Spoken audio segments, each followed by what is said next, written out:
Boa noite. E eu vou começar falando um pouquinho do título. Por que esse título? Sífilis no consultório.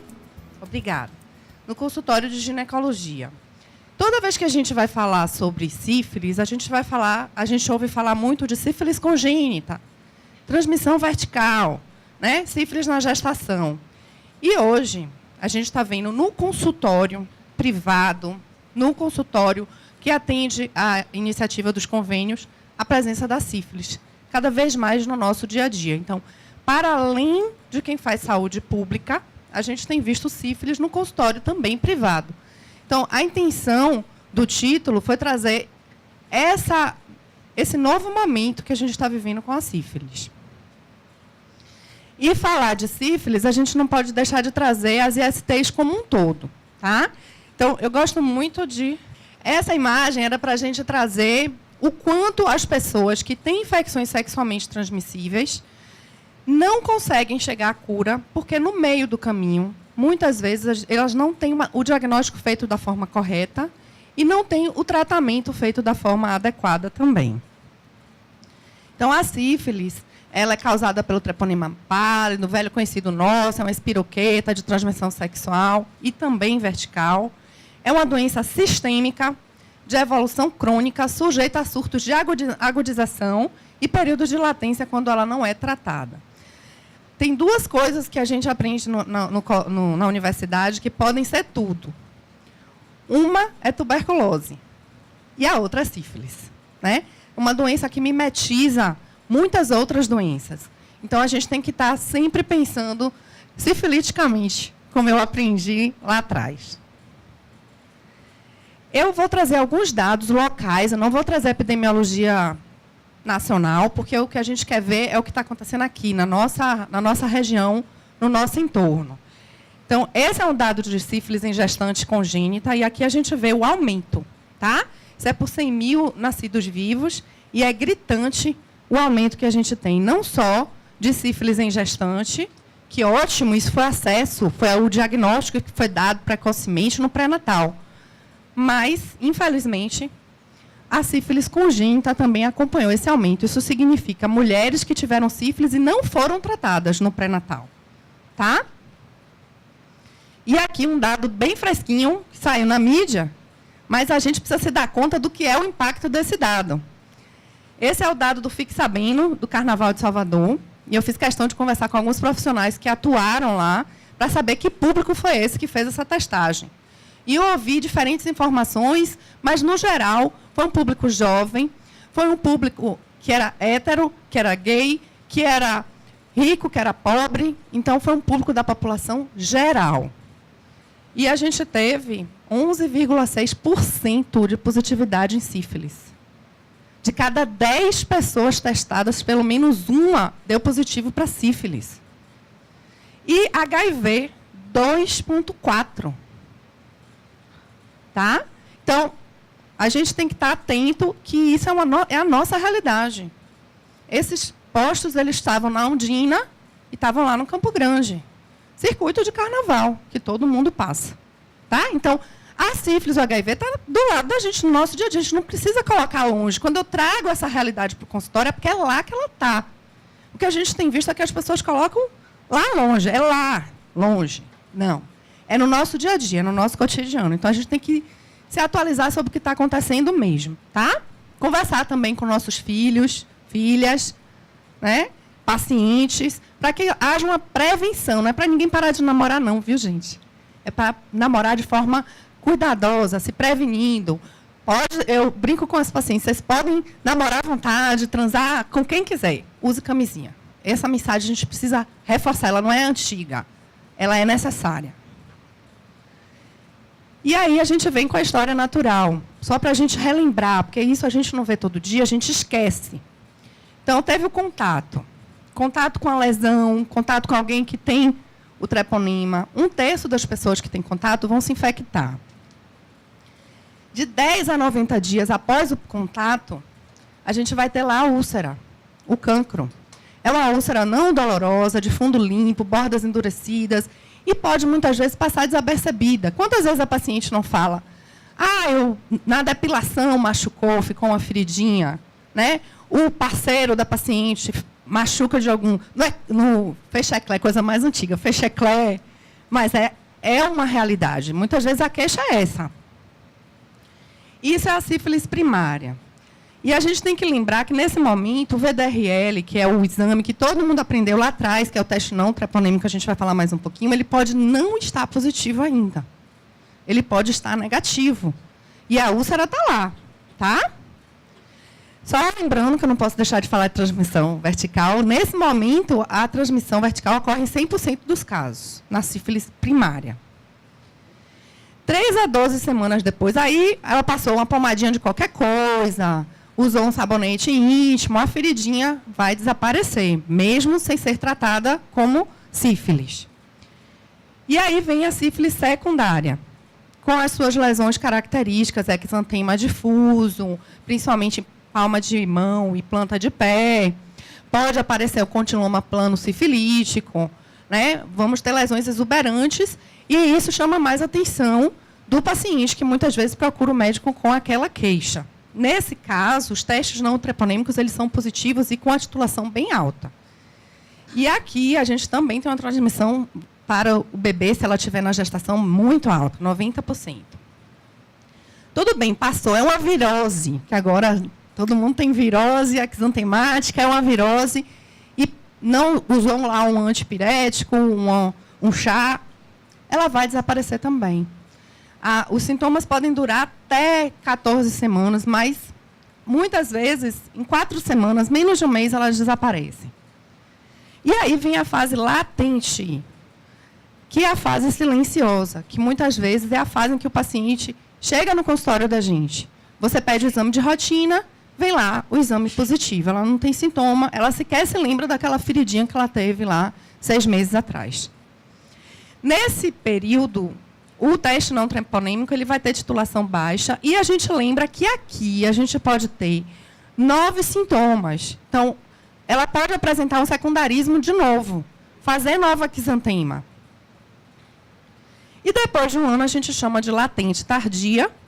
E aqui, os testes não treponêmicos podem estar com títulos baixos e podem ficar negativos, mesmo que a paciente não tenha sido tratada. Depois de um ano, 2/3 dos pacientes podem entrar em remissão, não tem mais sintoma nenhum, e 1/3 pode evoluir para sífilis terciária. A gente tem visto nos hospitais sífilis terciária, novamente. Então, pacientes com goma na pele. Quem conhece o Couto Maia e os alunos que têm a oportunidade de frequentar lá devem ter visto, com certeza, neurosífilis. E já há muitos relatos de caso, atualmente, na literatura, de sífilis cardiovascular, novamente. Aneurisma de aorta, aquilo que a gente via naqueles livros catedráticos, eles estão de volta. Tá? Ainda na latente, a gente tem uma transmissão vertical com uma percentual menor do que nos quadros recentes e nos quadros agudos. Eu trago sempre essa úlcera porque ela parece bonitinha, né? Inocente. E a gente tem que estar atenta a essa úlcera. A gente tem que pensar em sífilis. E a gente tem que solicitar o exame. Se ele vier negativo e a gente estiver pensando muito nisso, a gente repete com 30 dias o exame. E aqui, essa é uma das maiores formas de aquisição da sífilis. Sexo oral. Isso é uma boca. Isso é uma úlcera de sífilis em boca. Tá? Então, muitas vezes, a gente orienta paciente que use camisinha no sexo vaginal ou no sexo anal. Mas a gente, muitas vezes, não recomenda no sexo oral. E essa tem sido uma das grandes formas de transmissão. E aqui, essa paciente é uma paciente que chegou com essa lesão, trazendo uma sacola de medicações. Eu agradeço esses slides ao professor Roberto Fontes. Foi um caso dele lá no Hospital Geral de Camaçari.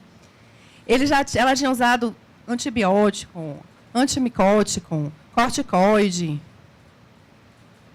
E ela tinha sífilis.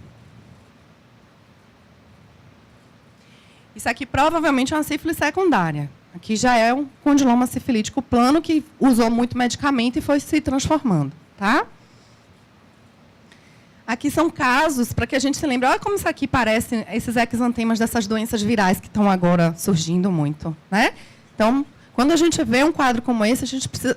A febril, muitas vezes, pruriginoso, a gente tem que pensar em sífilis. Esse foi um caso de um paciente que eu tive a oportunidade de ver, um homem, é um jovem de 23 anos, que tinha sido tratado em diversos serviços de saúde, como varicela, alergia e dengue. E ele teve um VDRL de 1 para 128 e um TR para HIV positivo. Ele teve o diagnóstico de sífilis junto com o diagnóstico de HIV. E aí chama a atenção da gente que a presença da sífilis facilita a transmissão do HIV, facilita a aquisição do HIV. Não só pela úlcera, que é o que todo mundo imagina, quando tem a úlcera é mais fácil de pegar, mas pela transformação que ela faz no sistema imunológico. E aí, muitas vezes, na região genital, você tem lá todas as célulazinhas que o HIV adora infectar para fazer um quadro de HIV agudo. E esse caso, que é o caso de uma criança, isso é um condiloma. Inicialmente se pensa o quê? Um condiloma, vamos tratar com ácido tricloroacético, ou outro do caso. Mas era sífilis, e ela teve uma melhora com penicilina. É um caso de abuso. Vou falar aqui numa sala cheia de pessoas especialistas em laboratório, mas eu tenho que falar do diagnóstico laboratorial. Né? Hoje a gente tem muita tecnologia. Aqui é o campo escuro, que só funciona na presença da úlcera. A gente tem que tirar ou dos exantemas, são lesões agudas, onde você vai tirar o raspado para colocar lá no microscópio de campo escuro e ver a presença do treponema. Tá? Isso são exames diretos. Por que eu estou trazendo isso, já que é de difícil acesso? Porque, a maior parte das vezes, a gente não utiliza um exame que identifica o agente. Nesse caso, a gente tem esse exame de campo escuro e, agora, mais recentemente, PCR, que não está disponível aqui no Brasil comercialmente. Mas são as duas únicas formas da gente dar o diagnóstico do agente, presença do agente. Nossos outros exames todos, tanto os testes treponêmicos como os testes não treponêmicos, a gente vai identificar anticorpos e não identificar o agente em si. Então, os testes não treponêmicos, eles vão identificar anticorpos não específicos do treponema pálido, que reagem a antígenos sintetizados de lecitina, colesterol e cardiolipina. Por isso que, muitas vezes, eles dão falso positivo em síndromes como anticorpo antifosfolípide e outras síndromes de doenças autoimunes, por causa desses antígenos. E, entre eles, se destaca o VDRL, que é o mais utilizado aqui no nosso meio, mas tem também o RPR, o SR e o TRUST. Esses exames mais recentes, eles foram desenvolvidos para serem realizados em plasma, porque é mais fácil de ser realizado do que em sangue, né, para o próprio laboratório. Mas a gente ainda continua utilizando muito o VDRL. E, assim, lembrando que esses exames eles são qualitativos, ou seja, eles vão dar reagente e não reagente, e quantitativos. Eles são importantes para o diagnóstico e para o segmento após o tratamento. Por quê? Porque o qualitativo ele é expresso em titulação. Quando a gente tem a presença do antígeno, e no exame não treponêmico, a gente vai ter um antígeno na mistura, e ele se liga ao anticorpo do paciente, ele vai formar flóculos. É um que a gente chama de floculação. E essa floculação ela vai ser maior quanto mais anticorpo a gente tiver. E como é que se define essa titulação? Você vai diluindo aquela amostra do paciente, e quanto mais você dilui, significa que tinha tanto anticorpo, que mesmo você diluindo muito, continua dando positivo, continua floculando. Então, é muito importante que a gente fique atento a isso, porque à medida que você trata, tira o agente, diminui o anticorpo, a tendência é que essa titulação diminua. Então, você vai, em uma titulação pequena, ter anticorpo. Numa diluição maior, não tem mais anticorpo, está negativo. Então, por isso que ela diminui. Então, o segmento, é bem importante que a gente fique atento a isso. Ele deve ser feito no mesmo método. Então, se a gente usou o VDRL no primeiro momento, quando a gente for fazer o segmento, tem que ser VDRL. Porque se a gente comparar a titulação do VDRL com a titulação do RPR, ela pode não ser fidedigna tanto para a diminuição quanto para o aumento, porque eles utilizam diluições diferentes. Tá? Então, lembrando que esses exames não treponêmicos, eles vão decrescer e vão desaparecer em alguns pacientes, mesmo sem tratamento. Então, se a gente não tratou e o paciente não tem relato de que foi tratado, a diminuição não significa dizer que ele foi curado. Porque essa pode ser uma tendência daquele paciente. Já os testes treponêmicos, eles vão detectar antígenos mais específicos do próprio treponema. E o teste rápido, esse que é utilizado no Fique Sabendo, na rede Cegonha, na maternidade, ele é um teste treponêmico. Ele vai identificar agentes, anticorpos, que são contra o agente, contra o treponema. Eles são apenas qualitativos. Eles são importantes para o diagnósticos. Mas eles não servem para acompanhamento. Então, na maioria das vezes, eles permanecem positivos mesmo após o tratamento. E aí, só lembrando de um fenômeno que é chamado fenômeno prozona, que é um fenômeno que ocorre.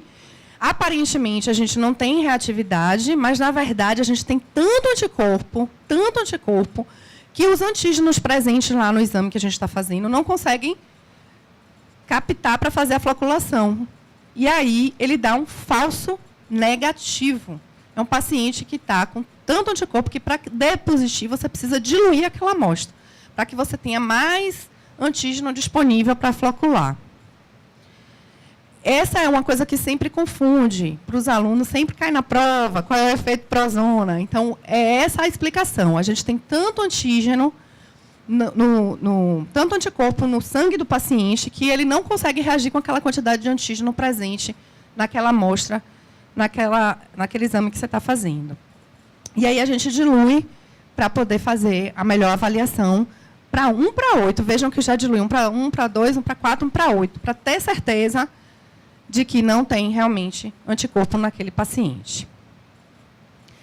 É importante a gente lembrar aqui o seguinte: não tem efeito prozona nos testes treponêmicos, tá, gente? Então, FT-ABS, teste rápido, não tem isso.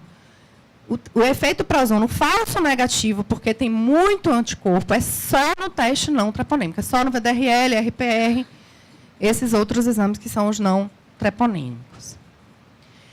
Sífilis hoje tem sido estudado em diversos lugares do mundo. E hoje, se você botar lá sífilis no PubMed, vai ter muito artigo novo, porque ela está aumentando em todos os lugares. Então, essa é uma revisão de 2015, onde ele traz exatamente uma nova era, como é que está esse follow-up, como é que estão os diagnósticos, o que tem de novo, por que está assim, todo mundo procurando meio uma explicação. Aqui saiu em 2014 no JAMA uma revisão sistemática sobre o tratamento, e a penicilina continua sendo a nossa droga de escolha. Mas a gente teve uma mudança importante em 2016. Esse é o protocolo de 2015 para 2016 do Ministério da Saúde, aonde a principal mudança é aqui, ó, a sífilis secundária, mesmo lá com todo o exantema, com todo o condiloma plano, é dose única, que a gente aprendeu que era primária 1 dose, secundária 2 doses, terciária 3 doses. Não é mais. Primária, secundária e latente, recente, quer dizer, se você consegue identificar o momento onde houve essa infecção. Por exemplo, eu tive uma paciente no consultório, ela tinha um exame anterior negativo, ela teve um parceiro novo e ela veio com um exame positivo. O último negativo tinha menos de 1 ano. Ela não tinha sintoma, mas eu pude dizer que era uma latente recente, porque eu tinha um anterior negativo. Tá?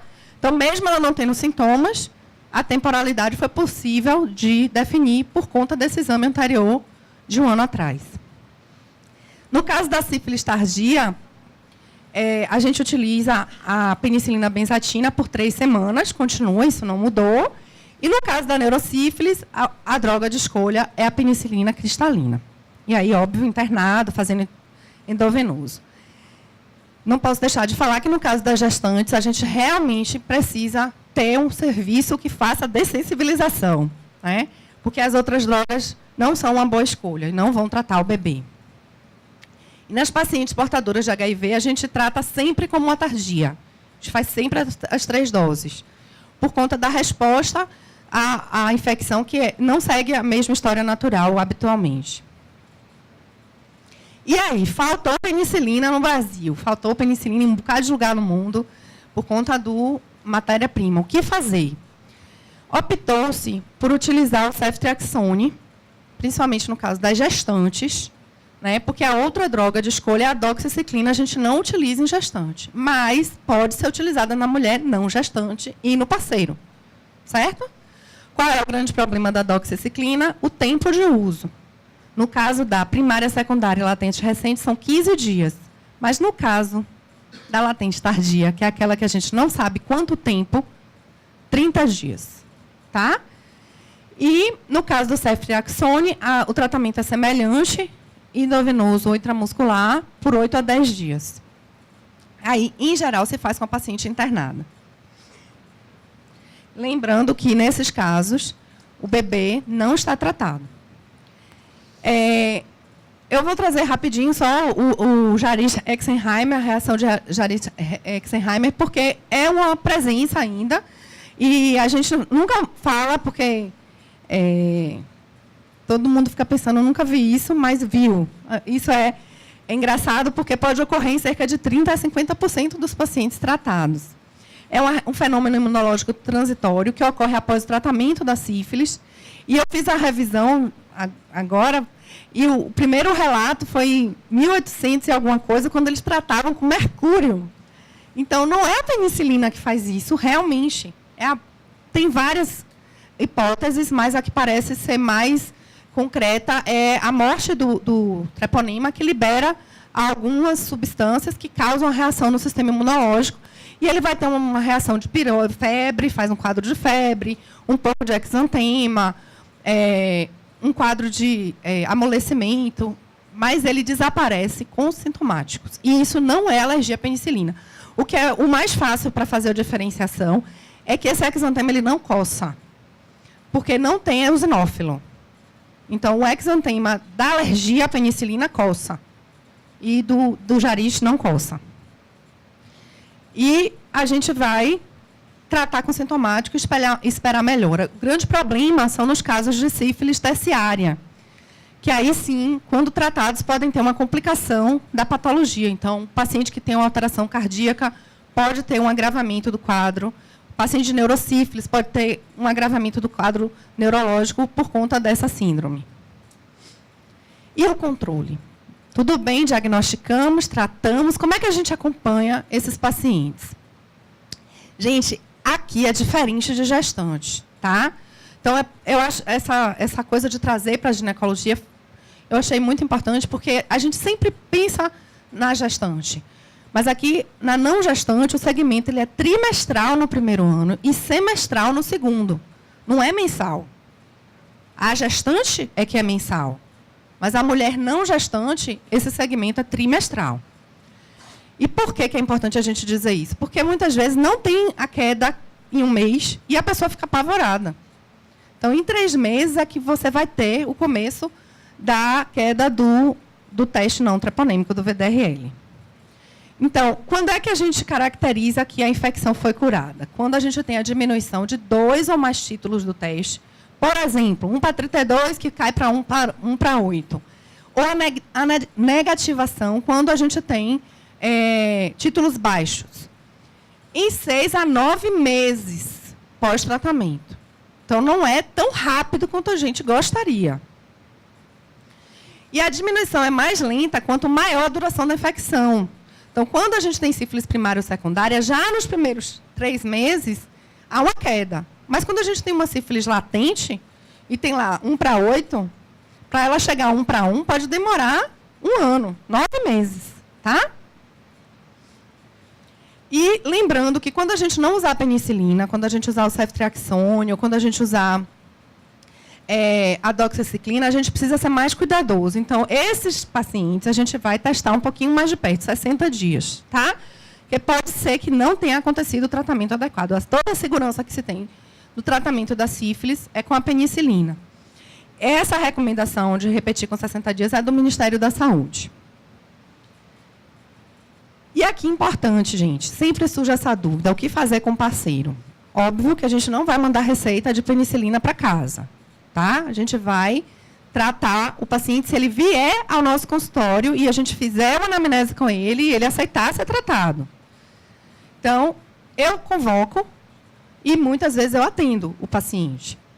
E converso com ele, se achar necessário um exame físico, encaminho para o urologista. Eu não faço exame físico, mas encaminho para o urologista. E, segundo o Ministério, devido à situação que a gente tem hoje de epidemia e ao risco de transmissão vertical, deve-se tratar preventivamente. O que significa tratar preventivamente? Sem o exame, os parceiros, nos casos de sífilis primária ou secundária. Os parceiros dos últimos 30 a 90 dias. Tá? O que é diferente quando a gente tem a sífilis latente. Se você tem a sífilis latente, a paciente não tem sintoma nenhum, você pede o exame do parceiro, ele lá presente, e aí, se ele tiver um exame positivo, é que você vai tratar. Porque se considera que naquele período de 30 a 90 dias, ele pode ainda não estar positivo e está com infecção. Então, você perde a oportunidade de fazer a prevenção e quebrar essa cadeia de transmissão. Tá? Então, só recapitulando. Paciente com sífilis primária, úlcera ou secundária, exantema, condiloma plano, o parceiro ele deve ser tratado preventivamente. Claro que com consentimento dele.